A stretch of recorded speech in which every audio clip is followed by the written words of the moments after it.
बिस्मिल्लाहिर्रहमानिर्रहीम। कुरान और प्यारा इस्लाम यूट्यूब चैनल के प्यारे दोस्तों, अस्सलाम वालेकुम रहमतुल्लाहि व बरकातुहू। घर में गरीबी क्यों आती है?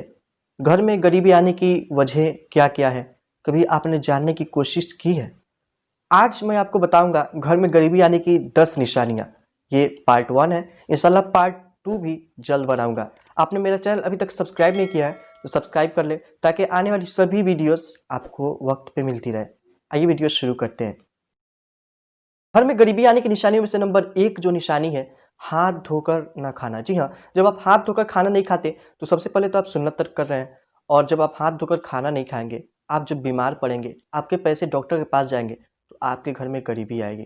तो गरीबी आने की निशानियों में से नंबर 1 जो निशानी है, हाथ धोकर खाना ना खाना।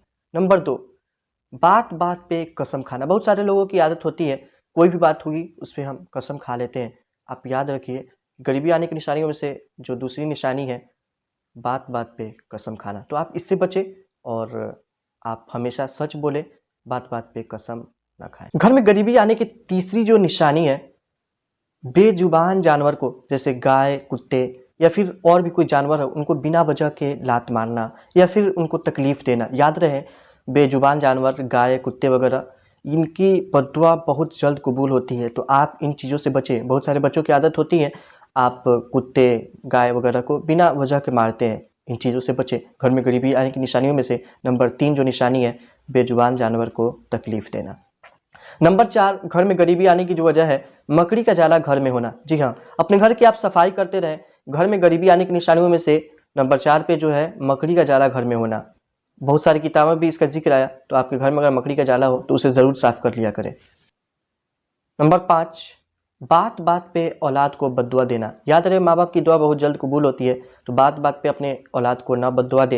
हो सकता है आपकी दुआ कबूल हो जाए और आपके बच्चे हमेशा परेशान रहें। नंबर 6, फ़कीर को रुसवा करना। याद रहे, फ़कीर की दुआ भी बहुत जल्दी कबूल होती है। तो आप फ़कीर के बद्दुआ से बचें। और अगर आपके दरवाजे फ़कीर आ जाए तो आपके पास कुछ ना भी हो, 1 रुपया, 5 रुपया, जितना पैसा हो, आप कुछ ना कुछ उसको दे दिया करें। नंबर 7, रात को घर में झाड़ू लगाना। याद रहे, घर में गरीबी आने की निशानियों में से ये निशानी भी है, रात को घर में झाड़ू लगाना। बहुत सारे मेरी माँ बहनों का आदत होता है रात को घर में झाड़ू लगाने का। रात में आप घर में झाड़ू ना लगाएं, आप सुबह में लगा लिया करें। नंबर 8, खाना खाकर अल्लाह का शुक्र अदा ना करना। याद रहे, अल्लाह हमें बहुत सारी नेमतों से नवाजा है। सूरह रहमान में कई जगहों पे अल्लाह ताला इरशाद फरमाता है, फ़बिअय्यि आलाइ रब्बिकुमा तुकज़्ज़िबान, तुम मेरी किन किन नेमतों को झुटलाओगे। तो आप जब भी खाना खाएं, अल्लाह का शुक्र अदा ज़रूर करें। जब आप शुक्र अदा करेंगे तो अल्लाह आपको और देगा। नंबर 9, पीने का पानी रात में खुला रखना। जी हाँ, घर में गरीबी आने की निशानियों में से ये एक निशानी है कि आप जब सोएं तो आप पानी को ढक दिया करें।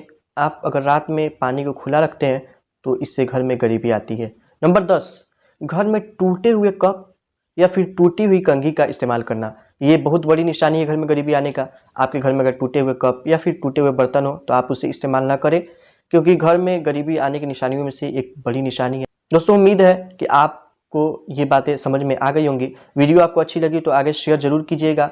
पार्ट 2 जल्द आएगा इंशाल्लाह, उसे भी जरूर देखिएगा। फिर मिलेंगे अगली वीडियो के साथ। खुदा हाफिज।